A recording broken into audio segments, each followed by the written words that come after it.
J'étais inconsciente en soins intensifs après un accident. Quand j'ai repris connaissance, j'ai entendu mon mari et mes parents parler. Ils ne savaient pas que j'étais réveillée et discutaient de quelque chose d'horriblement cruel. J'ai continué à faire semblant de dormir. Dans mon cœur, j'ai juré de me venger. Avant de commencer l'histoire, n'oubliez pas de laisser un like et de vous abonner à la chaîne pour voir plus d'histoires comme celle-ci. Par un après-midi d'automne, des rires résonnaient depuis une maison à 2 étages dans un quartier résidentiel tranquille de la banlieue de Boston. Emma Harrison préparait le dîner dans la cuisine, en attendant le retour de son mari, Michael, du travail. Même après 5 ans de mariage, ce moment d'attente était toujours spécial pour elle. Emma travaillait comme infirmière à l'hôpital général local. Son dévouement envers les patients et leurs familles était très apprécié de ses collègues. Sa nature sérieuse et responsable n'avait pas changé depuis l'enfance, et ses parents disaient souvent « Emma est vraiment quelqu'un de fiable ». Lorsqu'elle entendit la porte d'entrée s'ouvrir, la voix de Michael retentit « Je suis rentrée, ma chérie ». Son mari, qui travaillait dans une banque d'investissement, avait toujours l'air fatigué, mais son visage s'illuminait d'un sourire naturel dès qu'il voyait Emma. Grand et toujours bien habillé, il était la fierté d'Emma. « Bienvenue à la maison. Comment s'est passée ta journée ?» Quand Emma se retourna, Michael passa son bras autour de sa taille et l'embrassa légèrement. « Une grosse affaire a été conclue.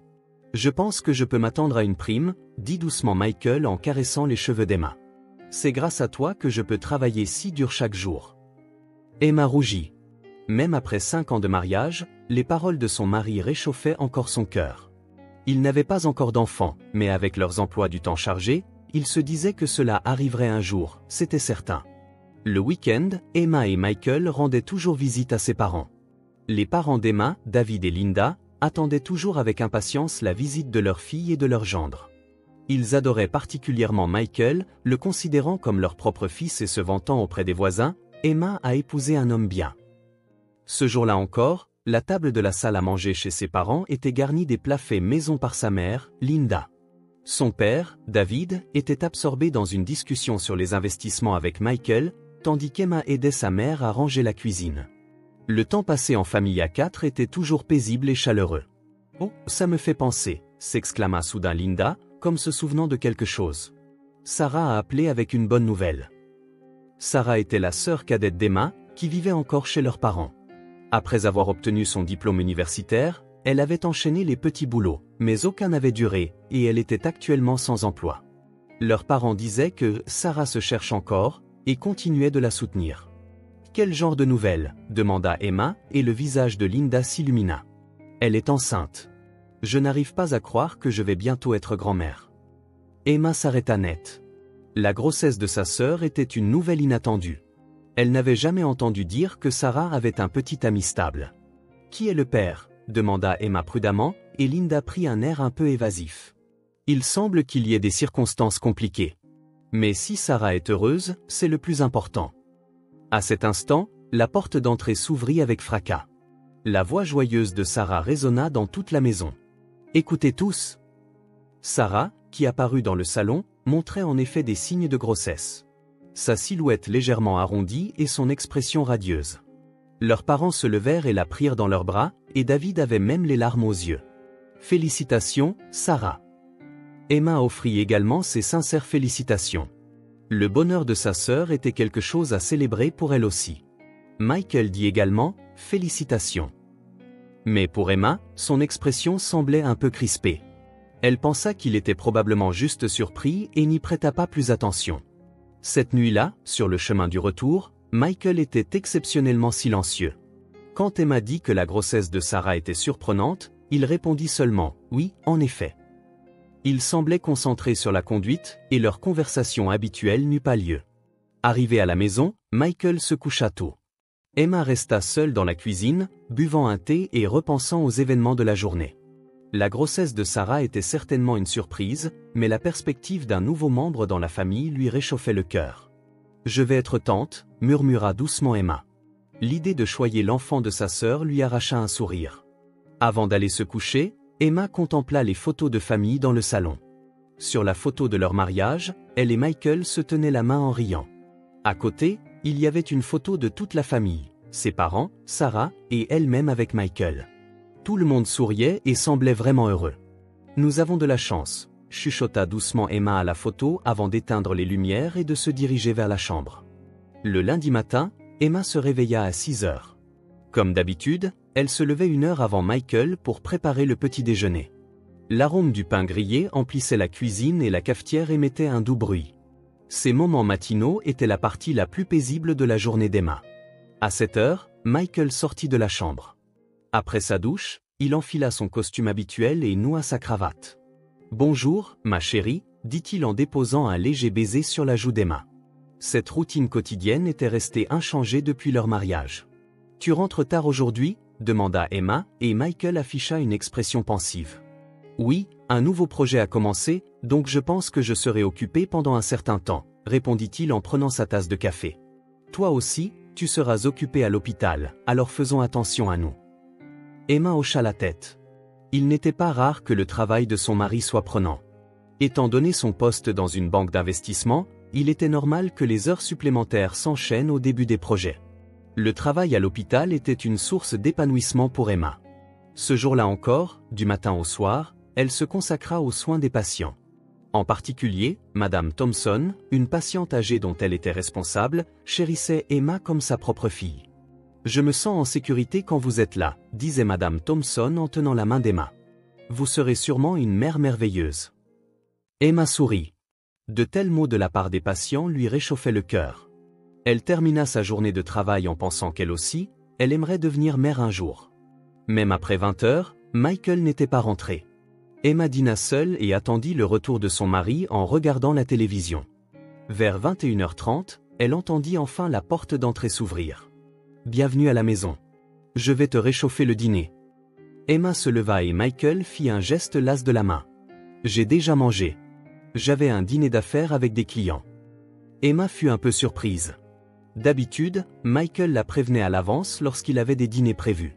Cependant, elle hésita à insister auprès de son mari fatigué. Alors, elle se contenta de dire « D'accord. Bienvenue à la maison. » Cette nuit-là, même une fois au lit, Michael ne lâcha pas son téléphone portable. Habituellement, il ne l'apportait pas dans la chambre. Mais cette nuit, il le posa face contre table sur la table de chevet.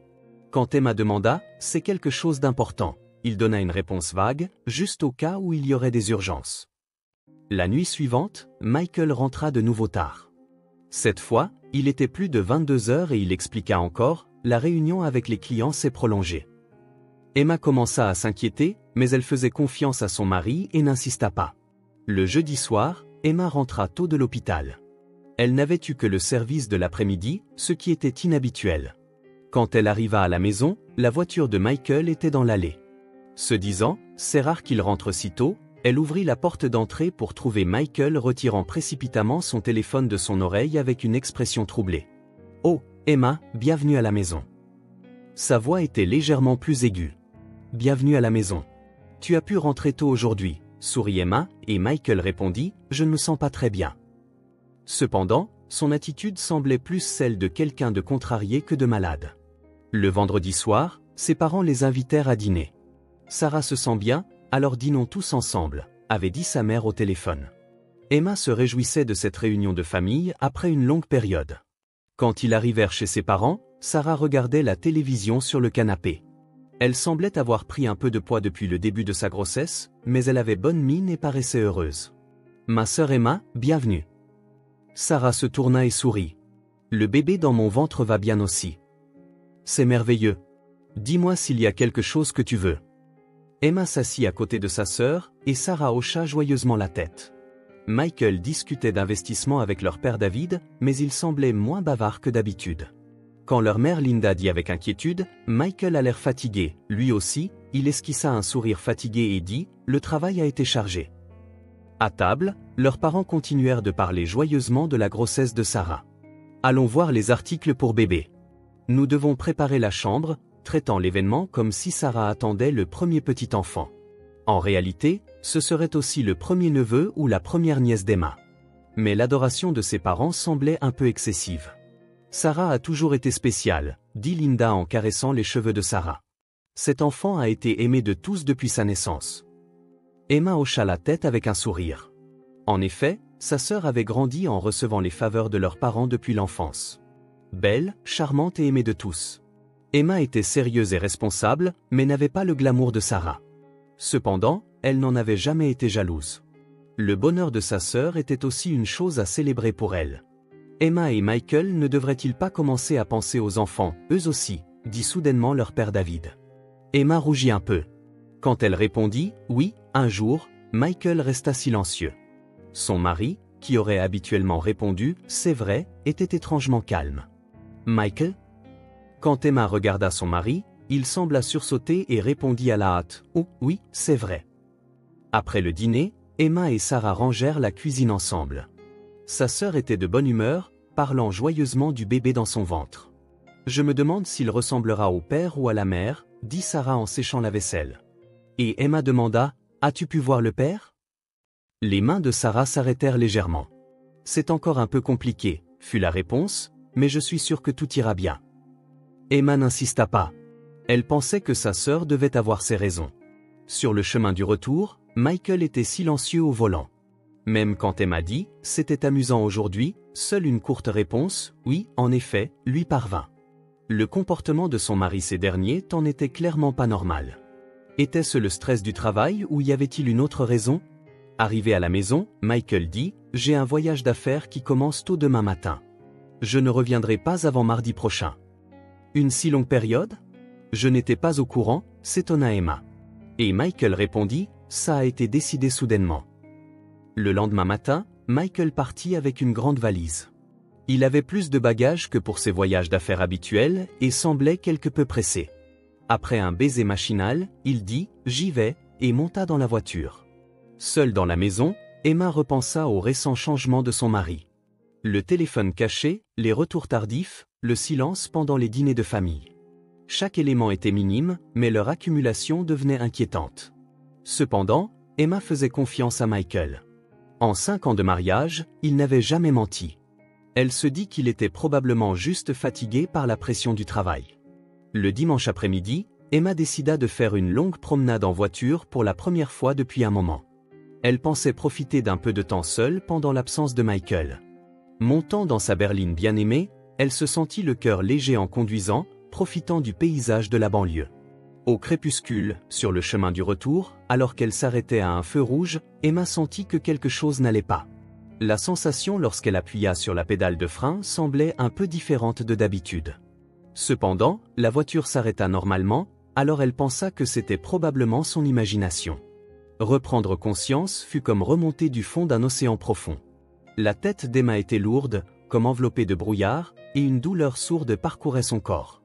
Respirer était difficile, et elle sentait quelque chose coincé dans sa gorge. En tant qu'infirmière, elle comprit instinctivement qu'il s'agissait d'un respirateur. Les sons réguliers des machines l'entouraient.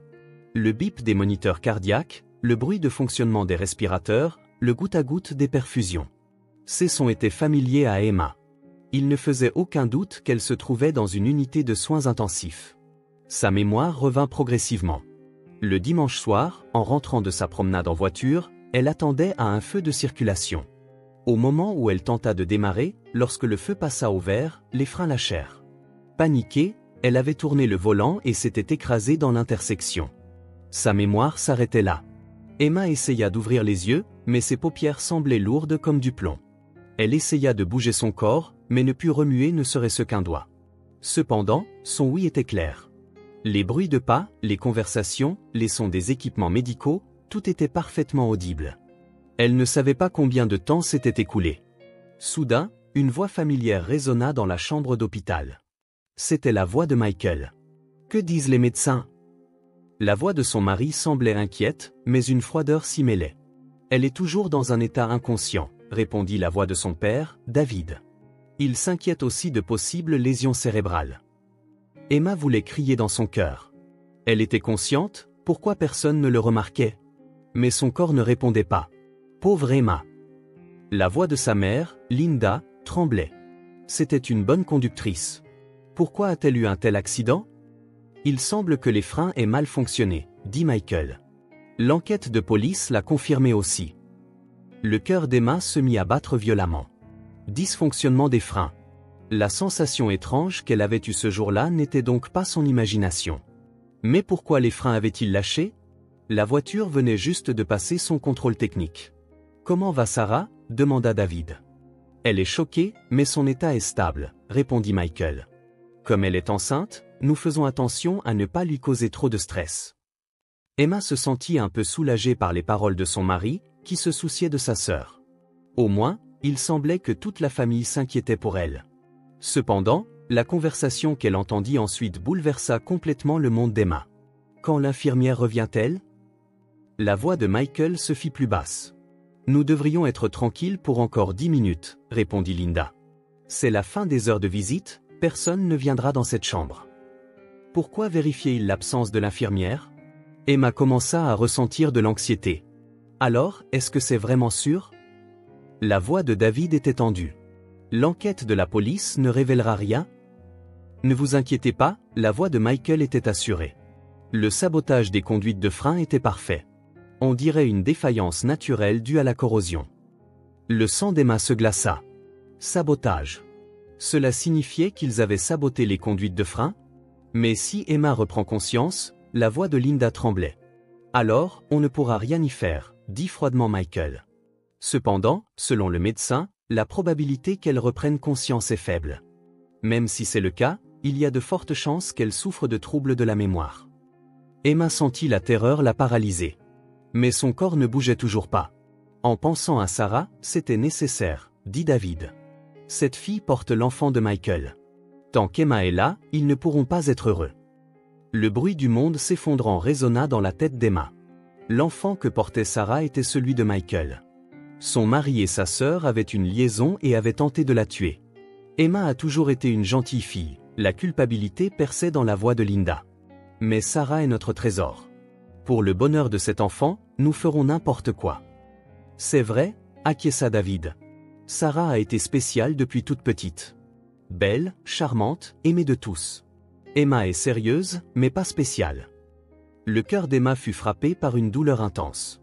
Les parents qu'elle croyait l'aimer favorisaient en fait sa sœur et sacrifiaient sa propre vie pour le bonheur de celle-ci.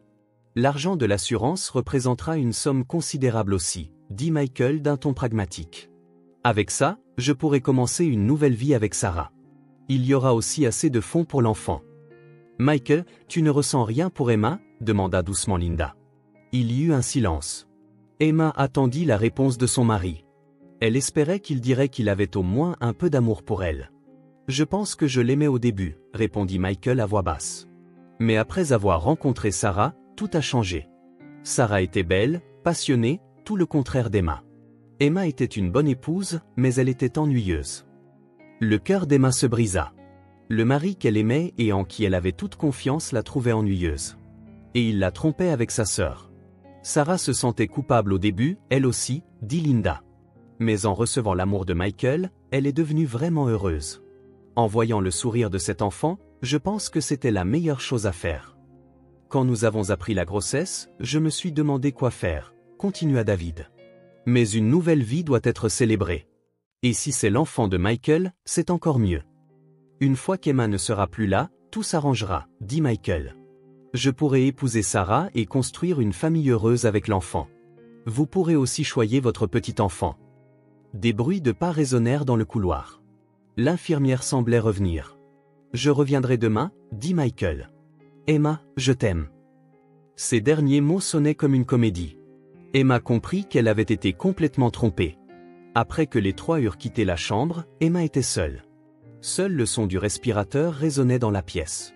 Son cœur était rempli de colère et de tristesse. Le mari qu'elle croyait l'aimer avait tenté de la tuer. Les parents qu'elle pensait l'aimer avaient choisi de la sacrifier pour le bonheur de sa sœur. Et la sœur en qui elle avait confiance lui avait volé son mari et souhaitait sa mort. Cependant, Emma était en vie et elle avait appris toute la vérité. À cet instant, les flammes de la vengeance commencèrent à brûler dans le cœur d'Emma. Il la croyait inconsciente, mais elle avait en réalité tout entendu. Elle utiliserait ces informations pour s'assurer qu'ils paient tous. Emma décida de continuer à faire semblant de dormir tout en restant consciente. Elle devait agir comme si elle était dans un coma complet pour qu'il ne la soupçonne pas. Son plan de vengeance était encore vague. Cependant, une chose était certaine. Michael, Sarah et ses parents. Ces 4 personnes paieraient sans aucun doute pour leur trahison. Le moniteur cardiaque émettait un bip régulier. Emma savait que ce son, preuve de sa survie, serait la clé pour anéantir leur plan. Emma se fit un serment intérieur. Elle continuerait à feindre le sommeil et attendrait son heure. Puis, elle révélerait la vérité et obtiendrait justice. Elle ne mourrait pas comme il le pensait. Elle survivrait et se battrait jusqu'au bout. 3 semaines plus tard, le médecin annonça à Emma qu'elle avait fait une guérison miraculeuse. En réalité, elle avait entièrement repris conscience une semaine plus tôt, mais elle avait continué à jouer son rôle à la perfection. Elle fit semblant de reprendre progressivement conscience, joua la confusion quant à ses souvenirs, et continua à incarner l'épouse et la fille aimante devant sa famille. « Emma, je suis si heureux. » Quand Michael lui prit la main à son chevet, elle sentit la froideur de sa main. Cependant, Emma sourit et répondit « Merci. Ta présence est rassurante. » Ses parents pleurèrent aussi de joie. « Nous étions si inquiets, Emma. » Sa mère Linda lui caressa la joue. « Ne nous fais plus jamais une peur pareille. » Emma admira la perfection de leur jeu d'acteur. Il semblait l'aimer sincèrement. Cependant, elle ne pourrait jamais oublier la conversation entendue aux soins intensifs. Le jour de sa sortie, Sarah vint également lui rendre visite. Sa sœur, dont le ventre s'était encore arrondi, regarda Emma avec une expression inquiète. « Ma sœur, j'ai eu si peur. Je ne pouvais pas imaginer te perdre. » Des larmes apparurent dans les yeux de Sarah. Emma serra sa sœur dans ses bras. « J'ai eu peur aussi, mais je vais bien maintenant. Je suis juste contente que toi et le bébé dans ton ventre soyez en sécurité. » Emma ne manqua pas de remarquer que le corps de Sarah se raidit légèrement. De retour à la maison, Emma fit semblant d'avoir repris sa vie d'avant l'accident en apparence. Cependant, elle commença secrètement à planifier sa vengeance. D'abord, il lui fallait des preuves. Pendant que Michael était au travail, Emma se mit à fouiller son bureau. Elle inspecta minutieusement les tiroirs, les interstices des étagères et le fond des placards.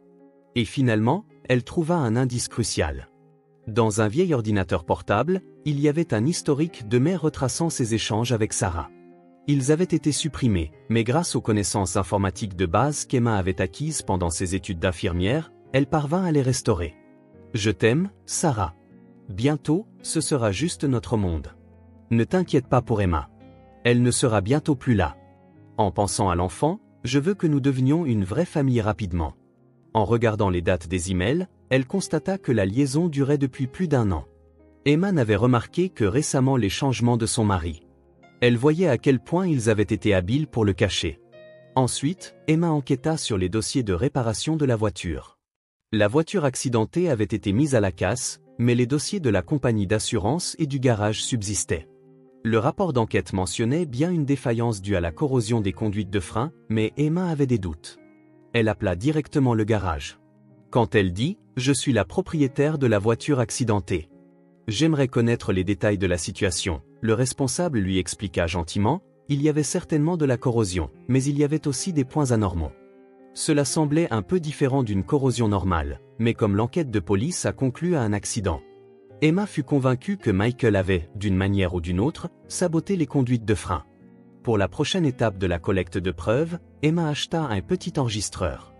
Elle commença à enregistrer toutes les conversations avec Michael et les discussions familiales. Surtout lorsque son mari était au téléphone, elle écoutait attentivement. Un soir, en écoutant depuis le couloir Michael parler au téléphone dans son bureau, elle entendit une conversation avec Sarah. « Comment va Emma? Sa mémoire est-elle revenue ?»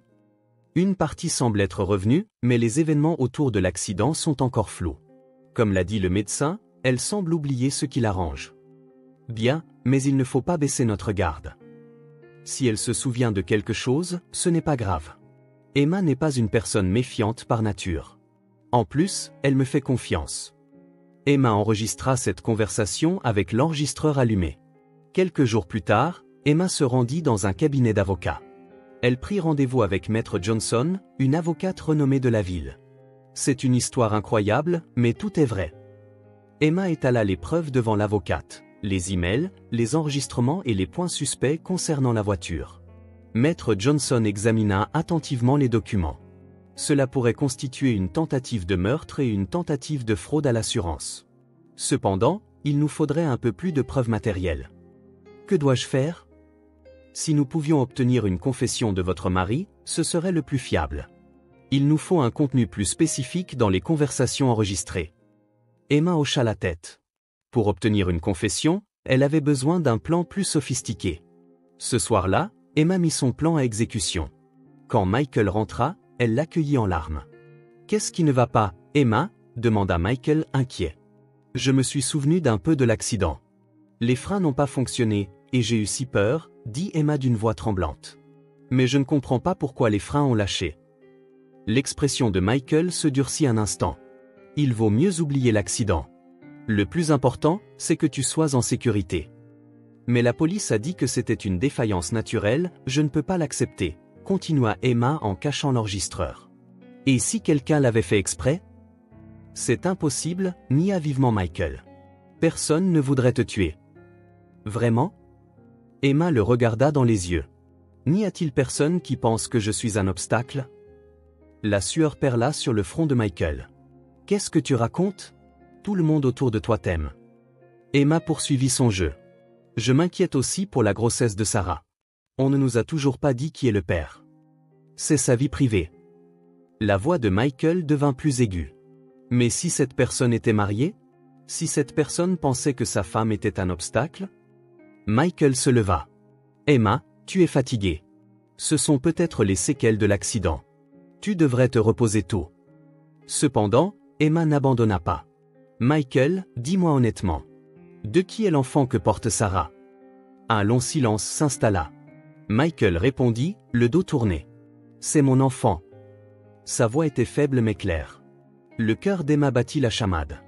Elle avait réussi à lui arracher une confession. « Pourquoi ? Pourquoi m'as-tu trahi ?» Emma versa de vraies larmes.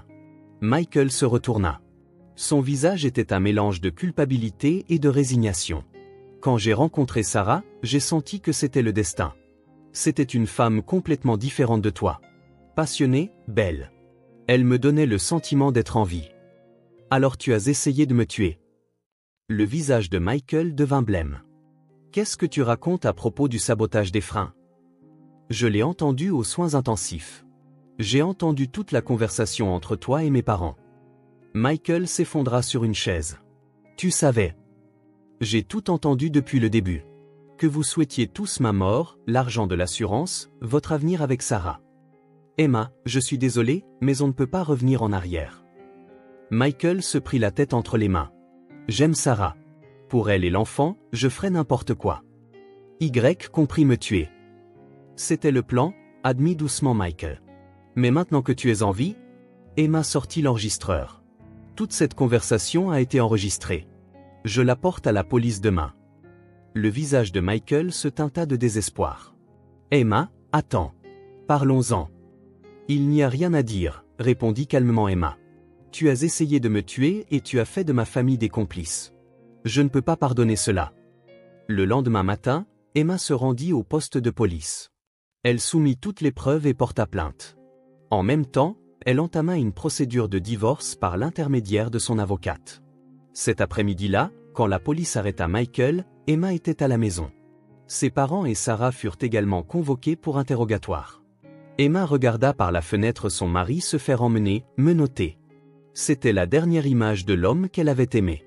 Cependant, il n'y avait aucun regret dans son cœur. 1 an plus tard, le verdict fut rendu pour Michael Harrison au tribunal de district de Boston. Pour tentative de meurtre, tentative de fraude à l'assurance et autres chefs d'accusation, il fut condamné à 12 ans de prison.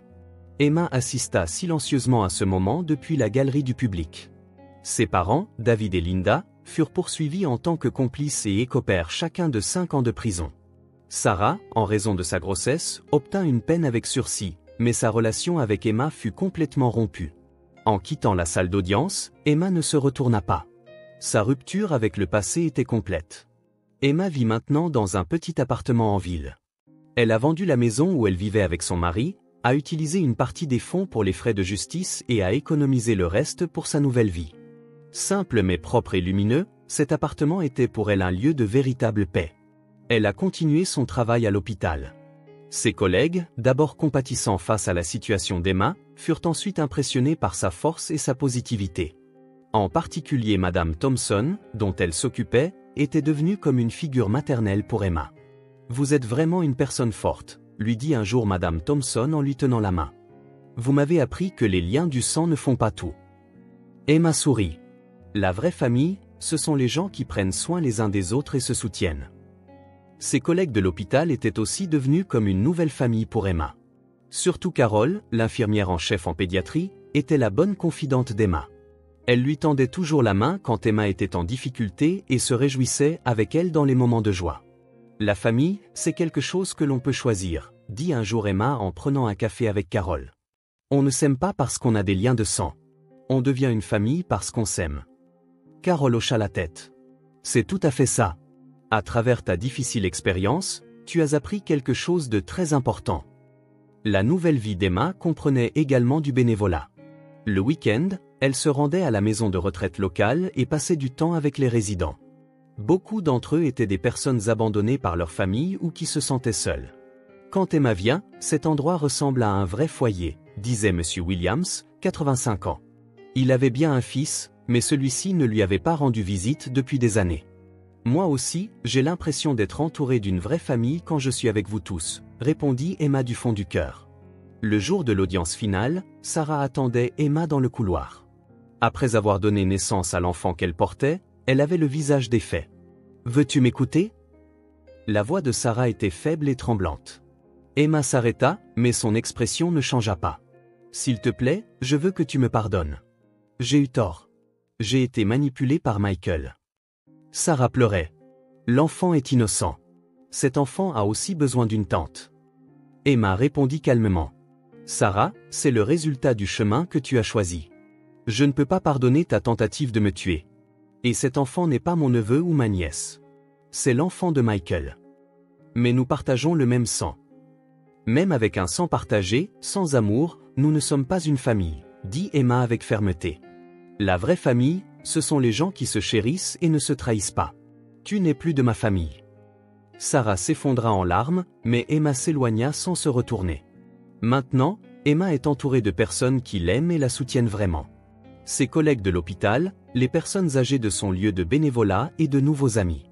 Leurs relations ne sont pas basées sur le sang, mais sont liées par une affection et une confiance véritable. Au crépuscule, Emma se tenait sur le balcon de son appartement, regardant la ville en contrebas.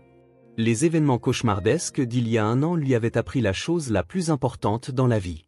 Que la vraie famille n'est pas créée par les liens du sang, mais par les liens du cœur, et que chérir ceux qui vous aiment vraiment est la chose la plus importante dans la vie. Emma sourit. Elle avait beaucoup perdu, mais ce qu'elle avait gagné était encore plus précieux. L'affection sincère, l'amitié véritable, par-dessus tout, elle avait découvert sa propre force. Entourée de sa nouvelle famille, la nouvelle vie d'Emma commençait, avec sa vraie famille. Liée non par le sang, mais par l'amour.